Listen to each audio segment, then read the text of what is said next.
Pues me piden que hable de moriscos y cristianos en el condado de Casares, que hable de mi libro, como decía el bueno. Bien.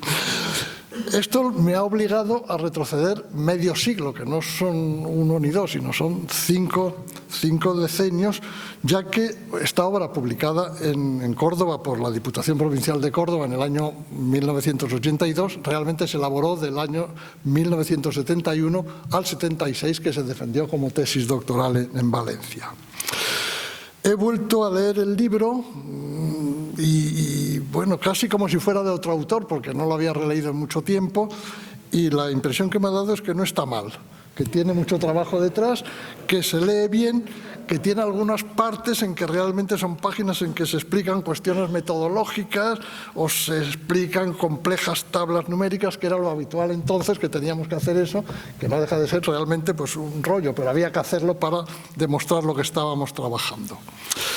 La pregunta puede ser ¿qué me llevó a mí, bueno, pues un joven licenciado por la Universidad de Valencia en el año 71 a investigar el condado de Casares, que está pues a 700 kilómetros, como hemos podido comprobar estos días al venir hasta aquí. Bien, pues son tres motivos, un interés multiforme del que voy a destacar tres aspectos. Un interés por los moriscos. En esto estaba influido por el que fue realmente mi mentor universitario, que era el profesor Juan Reglá, que era un auténtico especialista en los moriscos y que renovó el análisis de los moriscos a mediados del siglo pasado. En segundo lugar, un interés por el mundo rural en sus aspectos sociales y económicos, que era de alguna forma una exigencia para muchos historiadores que nos formamos a finales de los años 60. Había que estudiar la sociedad en sus bases fundamentales y una de ellas, evidentemente, era el mundo rural. Y en tercer lugar, un interés por la serranía de Ronda, motivado por la búsqueda de raíces que los Benítez teníamos en Málaga y en Marbella en buena medida. Y desde Marbella, desde donde yo veía por una parte la sierra que se acercaba al mar y por otra parte pues veía la costa de enfrente, la costa africana, la costa magrebí, marroquí enfrente, lo cual me llevaba a este complejo mundo de la relación entre ambas orillas. Este interés me vino facilitado por la existencia de una documentación abundante pero enormemente dispersa. Documentación, es decir, lo que Reglá de alguna forma me hizo comprender es que, lo ha dicho además Ángel, tenemos que reconstruir ese pasado. Y para reconstruir ese pasado pues tenemos las frágiles tablillas de Clio, que tengo una imagen en que Clio, la musa de la historia, está escribiendo en unas frágiles tablillas de cera. Eso es lo que nos ha quedado a trozos y con eso tenemos que reconstruir y que tratar de explicar. No de juzgar, eso me lo enseñaron también mis maestros, hemos citado a Bloch o Lucien Febvre, no somos los jueces suplentes del Valle de Josafat, tenemos que explicar y ya está.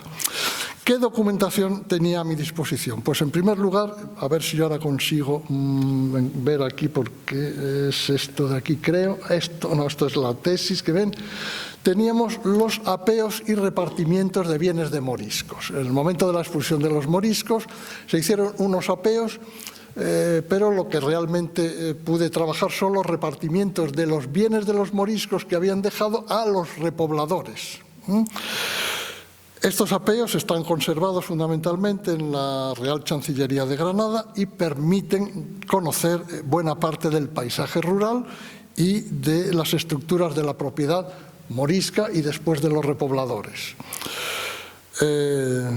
Aquí tenemos un detalle más detallado, es el repartimiento de Benamedá, suertes de Melchor Sánchez, vecino de Gibraltar, es un repoblador que viene de Gibraltar, Viñas.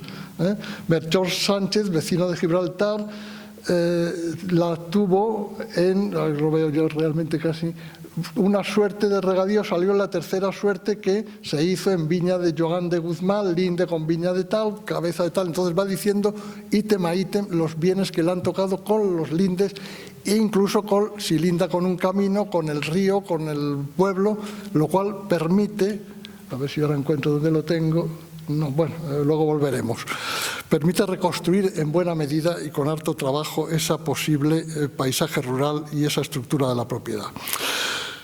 Otro de los pilares eran los libros de diezmos de la Catedral de Málaga, que nos daban, y además era una investigación que estaba en ese momento, digamos, muy de moda, nos daba la evolución de la producción agraria, lo cual nos permitía conocer cómo iba pues esa actividad agraria fundamental en sectores del cereal o luego del resto de las actividades productivas.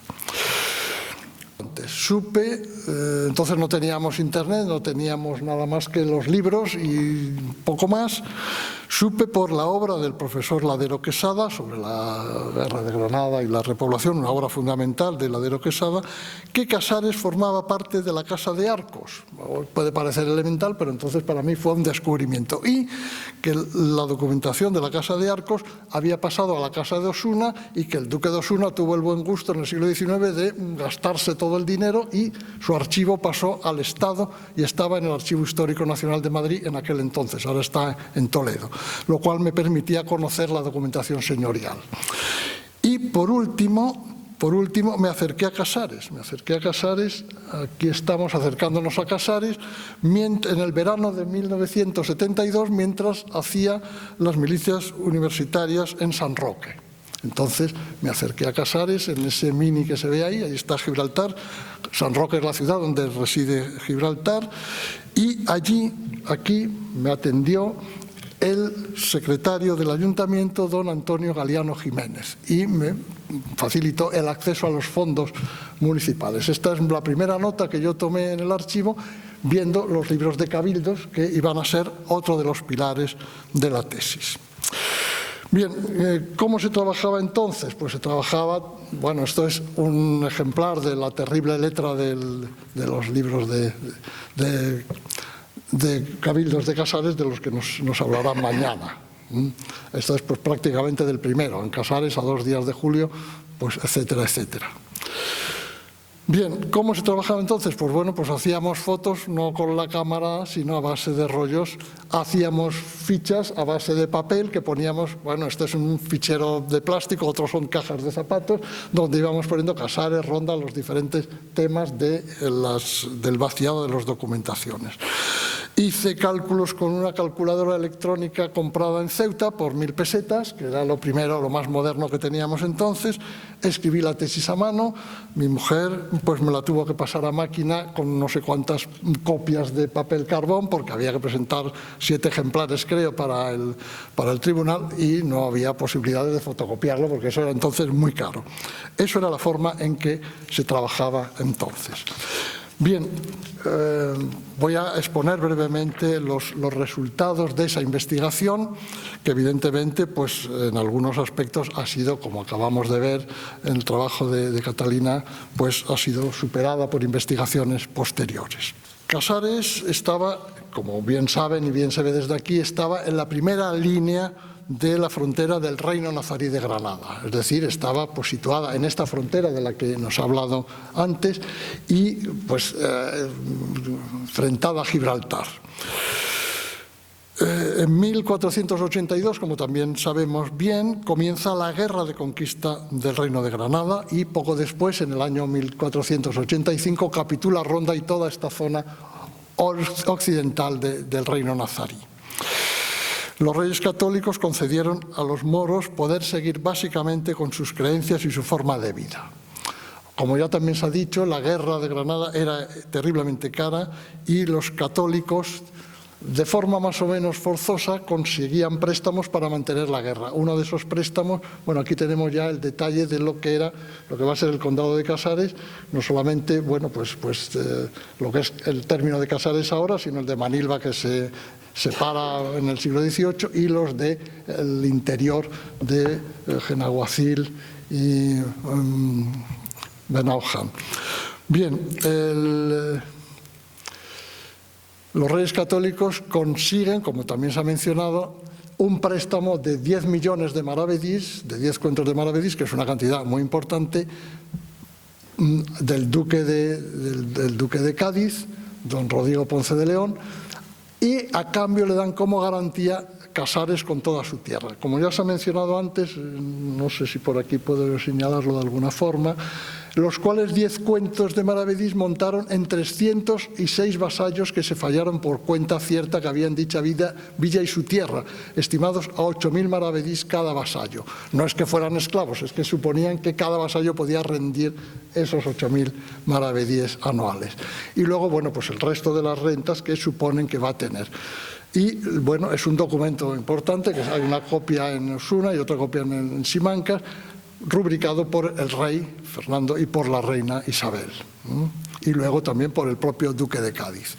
Bien, ese préstamo va a convertirse poco después en un documento del 20 de enero de 1493 en Barcelona, es decir, 3 meses justos antes de que Colón llegue a Barcelona y presente a los reyes lo que ha traído del Nuevo Mundo, pues va a ser transformado de alguna forma en una merced que se hace a la viuda del duque de Cádiz en nombre del nieto de ambos, por el cual se le concede Casares como un condado y al mismo tiempo se asciende a Arcos de marquesado a ducado. Y al mismo, yo no sé si eso lo llegaría a cobrar, pero se le ofrece que le devolverá los 10 millones de maravedís, cosa que duda que pasara. Pero a partir de aquí es, digamos, la fecha de confirmación de Casares como perteneciente a la Casa de Arcos y como condado. No acaban aquí, digamos, los cambios que en este agitado momento la sublevación de los moros, de la que ya también nos ha hablado Catalina, va a causar aquí pues la famosa muerte de Alonso de Aguilar y todo que pasa realmente casi a la historiografía romántica, pero bueno, Hurtado de Mendoza nos cuenta cómo después, cuando sube el duque de Arcos a la sierra, encuentran allí los restos, los huesos de aquellos que habían muerto entonces. Bueno, una cosa realmente dramática. Pero el resultado fue que la sublevación acabó con el status mudéjar de los moros, que fueron obligados a convertirse, pasaron a ser cristianos nuevos de moros o moriscos, y aprovechando esta transformación se llevaron a cabo cambios importantes en la organización de Casares y su tierra. Los moriscos, bueno, mi primer trabajo publicado fue justamente sobre las coplas de Sierra Bermeja, y estas coplas de Sierra Bermeja reflejan literariamente una incursión de los moros norteafricanos en esta tierra y cómo se llevan no solo se llevan a los ya moriscos consigo, que van voluntariamente y contentos, sino que se lleva a repobladores cristianos. Hay Sierra Bermeja, por mi malos vi, que el bien que tenía en ti lo perdí. Entonces va contando, subrayado ahí, los diferentes lugares del condado que pasaron, según estas coplas, que son de principios del siglo XVI, a el otro lado del mar. Bien, la transformación hace que Casares quede libre de moriscos. Este es un mapa muy significativo, es una edición militar de 1944, donde se ven, no se ve casi nada, pero bueno, cómo Casares está rodeado todo, pues por una parte de viñas y por otra parte de tierras de labor, mientras que ya a partir de aquí pues es la sierra con el monte. Los moriscos fueron recluidos en la zona montañosa del interior, Jubrique, Genalguacil y luego 2 despoblados, Benamedá y Benestepar, en una disposición semejante en torno a los ríos, en las laderas de los ríos. Vemos en este mapa del 61, pero sobre datos del 56, mapa también militar, cómo todo esto son viñas, cómo existen algunas tierras de cultivo ya en torno a los pueblos en este momento, que es algo de lo que podemos tratar de ver después. Bien, entonces, por tanto, ya se da una transformación en el hábitat donde se produce esta separación. Los moriscos por el interior serrano, los cristianos viejos en la villa de Casares. Otras transformaciones van a ser de tipo organizativo. El señor va a establecer un nuevo sistema de rentas que va a sustituir las que se pagaban anteriormente y que eran en buena parte herencia de la Granada nazarí, por unas rentas de las cuales también nos acaban de hablar, unas rentas que no eran muy duras. Una tercera parte del diezmo que los campesinos tenían que pagar a la Iglesia va a quedar en manos del Señor. Esto había sido una concesión papal a los reyes luego lo ceden a los señores, y para el duque de Arcos y conde de Casares va a ser una renta fundamental, porque va a cobrar anualmente unas grandes cantidades en grano o en aceite o en otras. Bueno, el aceite lo arrendará, pero en fin, cereales los cobra en grano y los otros productos los cobra arrendados en dinero. El tercio diezmo, y luego también se nos ha hablado la alcabala, digamos, para aclararnos, una especie de IVA, es decir, un porcentaje sobre las compraventas. El Señor además también va a tener, como ya también se nos acaba de decir, importantes tierras, importantes cantidades de tierra y de montes que arrendaba, lo acabamos de ver también, para el cultivo unas o para pasto otras. Una economía agraria que hacía compatibles armónicamente, aunque no sin roces, porque lo acabamos de ver también en la exposición que nos ha hecho Catalina, la ganadería, bueyes, de esas boyales para el arado, para el cultivo en gran medida, cerdos, ganado menor, sobre todo cabras, con la agricultura. Y esta agricultura además unía el cultivo en bancales, sobre todo en esta zona del interior, algunos con riego, donde podían sacarlo de fuentes o sobre todo, bueno, pues de las cuentas del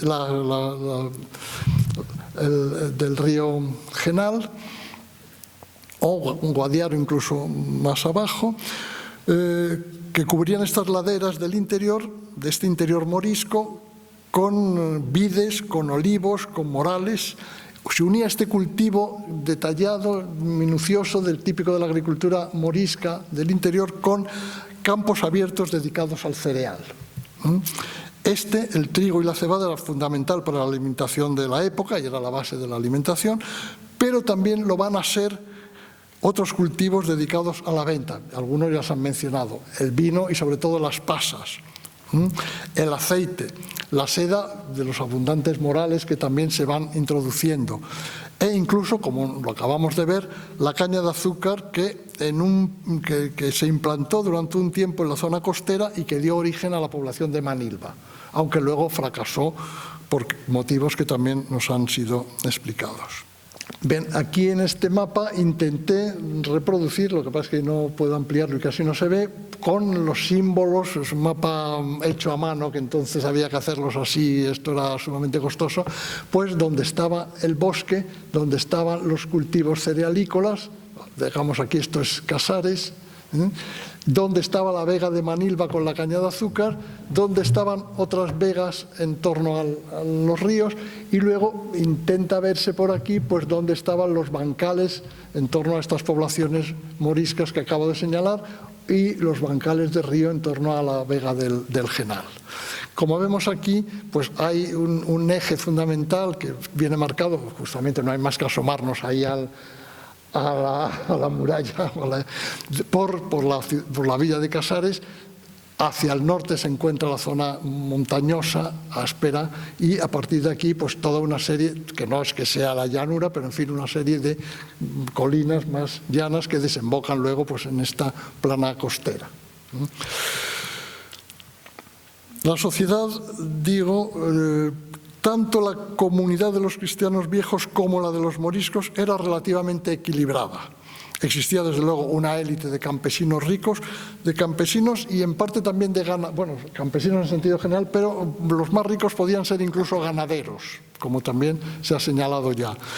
Y estos campesinos ricos eran los que tenían el gobierno del concejo, y en el otro extremo encontramos un número importante de propietarios de minúsculas heredades. Prácticamente tenían que tratarse de jornaleros trabajando en estos otros grandes propiedades. Pero entre ambos lo que caracteriza en mi estudio era la existencia de un grupo importante de labradores medios que permitían un equilibrio entre esos dos extremos de la sociedad rural.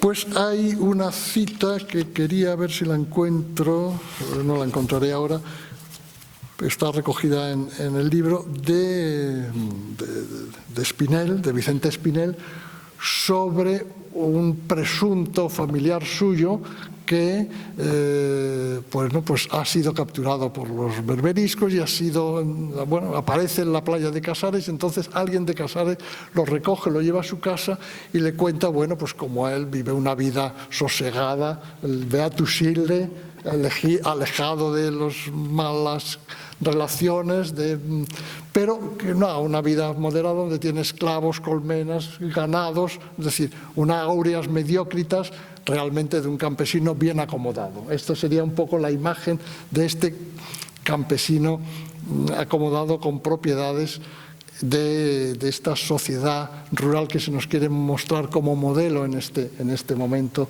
de finales del siglo XVI. El gobierno del condado, también se ha hablado de él, el gobierno del condado dependía del señor. El duque de Arcos pues tenía un control, tenía su corte en Marchena, tenía su corte y su justicia, su corte de justicia en Marchena. Y aquí lo que tenía era un alcaide y alcalde mayor, alcaide del castillo y alcalde mayor, persona de su confianza, como se nos acaba de explicar, que controlaba o trataba de controlar el concejo. Cuando los miembros del concejo se desviaban de la línea que él quería marcar, pues enseguida les llamaba la atención para que supieran quién mandaba. Importante poder jurisdiccional que tal vez económicamente rentaba poco, pero que daba un poder de control y de gobierno enorme. Y un poder militar que va a ejercer durante la guerra de Ronda. Por debajo del duque y de su representante en Casares estaba el concejo. El concejo se renovaba anualmente y se ocupaba sobre todo de los problemas del abastecimiento, de las obras públicas, de regular sobre todo el aprovechamiento del término, de las tierras comunales del término, cuándo se podía entrar en las dehesas, cuándo se podía sembrar, cuándo había que recoger, etc. En especial, los pastos tan importantes eran una de sus funciones fundamentales. Bien, estas transformaciones que se han experimentado desde finales del siglo XV hasta mediados del siglo XVI, donde el condado ha ido repoblándose de cristianos viejos, donde los moriscos han sido arrojados hacia el interior, donde por otra parte la economía agraria ha ido conociendo una expansión de cultivos cerealícolas y de transformación, como significó la caña de azúcar, aunque solo fuera temporal, va a entrar en crisis en la Navidad de 1568. Pasamos al segundo punto, que es la guerra de Ronda y el contexto de la guerra de Ronda, en el contexto de la guerra de las Alpujarras. En la Navidad de 1568, como es bien sabido, se inicia la sublevación morisca, que va a afectar inicialmente sobre todo a las Alpujarras, pero que luego se extiende por todo el reino de Granada, salvo la serranía de Ronda, donde, salvo están, el resto no se sublevó. En Casares se vive con temor, se refuerza la guardia, se refuerza la vigilancia, pero los moriscos siguen con la vida normal, siguen plantando, siguen con sus actividades habituales y de alguna forma también toda la de la serranía, hasta que en la primavera de 1570, es decir, de la sublevación del 68, durante todo el año 69 que la guerra está asolando al reino de Granada, todo esto permanece relativamente en calma hasta que en la primavera de 1570 será cuando se echen al monte las poblaciones moriscas. ¿Por qué? Pues porque el sector duro del gobierno de Felipe II ha decidido sacar a todos los moriscos del reino de Granada, no solo a los rebelados que han sido sometidos, sino a los moriscos de paces. Y entonces envían tropas a la serranía de Ronda para sacarlos, con el efecto de que cuando ven llegar a los soldados dispuestos a todo, a saquear, pues los moriscos que pueden se suben al monte y se rebelan. En esta coyuntura, Felipe II decide nombrar como general encargado de someter a la serranía de Ronda al duque de Arcos. Don Luis Cristóbal Ponce de León había sido realmente un un noble cortesano, había seguido a Felipe II a Inglaterra, había estado en muchos actos de la corte, lo cual había supuesto un gasto enorme. La casa estaba endeudada terriblemente. He visto un documento donde trata de llegar a un acuerdo con determinados banqueros para que le pasen, digamos, dinero para sus gastos a cambio de cobrar todas las rentas, pero no llegan a ese acuerdo final. Es decir, realmente la casa está muy, muy endeudada. El duque, como dice Hurtado de Mendoza, era, bueno, pues aficionado y experto en las cosas de la guerra.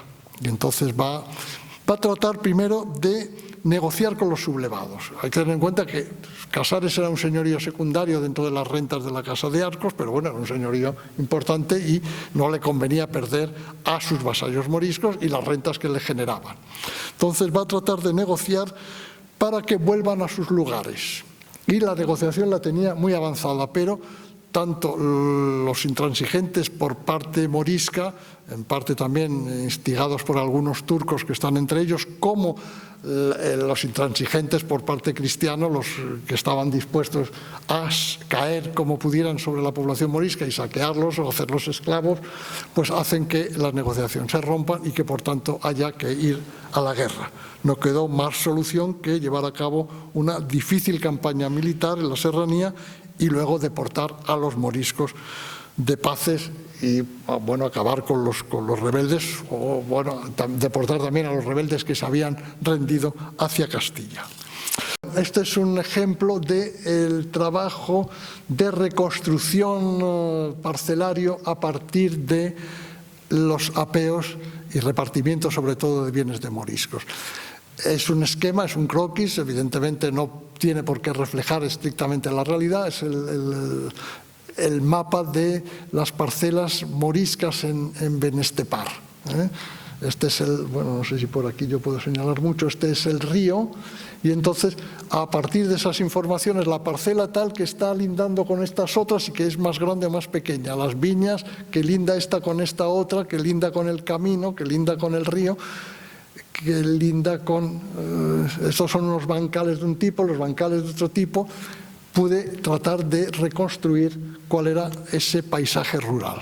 Este es el trabajo que me permitió, pues, elaborar el mapa y de alguna forma, pues, explicar lo que está desarrollado en la obra. Esta es una carta del duque de Arcos a Felipe II. Justamente al día siguiente, el 21 de septiembre de 1570, al día siguiente de haber tomado el fuerte de Arboto. La batalla de Arboto fue terrible, la relata Hurtado de Mendoza, la versifica Juan Rufo en la Austriada y luego el bueno de Ginés Pérez de Hita, que es el último que me ha dado por estudiar, le pone mucha más novela y realmente es impresionante. No me da tiempo a presentar aquí las páginas de Ginés Pérez de Hita recogiendo toda esta traducción, porque él viene de tradición, viene de Hurtado de Mendoza, Rufo, y luego él lo amplía, lo novela, y es realmente una imagen bélica terrible, pero muy novelada, muy novelesca. Bien, pues esto último de aquí, bueno, está explicándole al rey cómo ha sido el asalto. Y luego ya, pues esto es la letra autógrafa del duque de Arcos con su firma. Don Luis Cristóbal firma aquí. Besa las manos, humilde vasallo de vuestra majestad, cuyos reales pies y manos besa. Don Luis, bueno, el duque de Arcos. Bien, en la repoblación comienza una nueva etapa posmorisca. Había que repoblar el territorio, para ello había que ajustarse a las condiciones impuestas por el gobierno de Felipe II, que ha confiscado los bienes de los moriscos. Los bienes pertenecen a la corona. Lo que pasa es que, y a cambio de ellos, la corona cobra un censo, digamos, enfitéutico, es decir, un censo perpetuo que graba las tierras suavemente, no es muy pesado, pero claro, los moriscos antes no pagaban por las tierras. Y luego, sobre todo, lo que va a caer sobre estas poblaciones y todas las de Castilla va a ser el terrible impuesto de los millones. Entonces, la repoblación va a verse aquejada de ese peso fiscal de la monarquía, no del señor. El duque de Arcos, conde de Casares, logró repoblar pronto sus tierras, con gentes venidas de la comarca. Estaba prohibido que se repoblara el reino de Granada con gentes del propio reino. Lo que pasa es que como estamos en el límite, hemos visto un ejemplo de unos vecinos de Gibraltar, pues van a venir de Gibraltar y de otras poblaciones cercanas, pero ya de fuera del reino. De cualquier forma, la pérdida demográfica es importante, pero el duque va además a realizar una repoblación, entre comillas, paralela. Va a conceder tierras suyas a forasteros del propio reino de Granada, iba a decir de Valencia, no de Granada, y vamos a encontrar también a muchos portugueses. No sé exactamente por qué, pero hay portugueses repoblando el condado. Gracias a esta repoblación que se lleva a cabo de forma temprana y a esta disponibilidad de tierras que el duque tiene y que va a atraer a otros pobladores, da la impresión de que la producción de cereales, estas son gráficas de estas terribles que teníamos que realizar, la de abajo es son el diezmo del trigo que se cobraba en Málaga, en el arzobispado de Málaga, el obispado de Málaga, anualmente, se cobraba en especie anualmente, que vemos esta terrible oscilación interanual de las cosechas que nos muestra pues cómo estas cosechas estaban expuestas muchísimo a las fluctuaciones del clima. Unas veces llovía, como hoy, otras veces estaba sin llover tiempo. Y luego pues vemos una media móvil que las va panchando. Esta es la del obispo, que representa de alguna forma toda la diócesis, y esta es la de Casares. Por desgracia, la serie empieza en los años 70, solo tengo unos pocos datos a mediados de los 50, pero como se ve, mucho tenía que haber subido la producción en esos años para que se notara una caída. Es decir, realmente la producción agraria se mantiene, medida a través de este diezmo, va cayendo luego a lo largo del siglo XVII, la crisis del XVII deja sentir, pero se mantiene bastante bien. Y claro, de esta producción agraria el duque se llevaba una tercera parte. Esta es el diezmo de la cebada, tiene una caída, si se quiere, mayor, pero luego se recupera en los años 20, luego ya va a caer notablemente ya en época posterior a lo que mi estudio abarca. Y estos son los diezmos arrendados del vino, del aceite, de la hoja de morera, que tiene el problema de que están expresados en miles de maravedíes, con lo cual las fluctuaciones monetarias del siglo XVII pues hace que no sirva realmente para mucho. Habría que hacer una ponderación con los precios y no los tenemos, o yo no los tenía en aquel momento. Pero bueno, nos muestra esta evolución de los diezmos. Gracias a ello, por tanto, la producción de cereales parece que se mantiene, mientras caía, al menos visiblemente, en estos valores en moneda de cuenta anual corriente, pues la de esos otros productos más típicos de la agricultura morisca, como podía ser, por ejemplo, la seda. Las rentas señoriales se mantuvieron, basadas, como hemos dicho, en el diezmo, sobre todo del cereal, y en los arrendamientos de tierras, y frente al modelo que el profesor Bernard Vincent presentó en aquellos años, con el que yo entré en disputa. Bueno, cuando uno era joven tenía que ser rompedor, pero en fin, con Bernard pues mantengo una larguísima amistad. Pues él estudió la zona de Almería y presentó un modelo de decadencia, el modelo de décadence, debido a que la repoblación rompía con la estructura agraria morisca, que era muy respetuosa con el medio ambiente, que se ajustaba a un clima árido, que permitía el aprovechamiento de las laderas y que al entrar, digamos, la agricultura castellana de cereal extensiva, pues acababa con este equilibrio. Aquí ya habíamos visto que la agricultura de cereal ya había entrado antes en las zonas que podía, y que se había respetado esa agricultura de los bancales del interior, que van a ser repartidos y que se supone que se mantuvieron en la época de los repoblazores.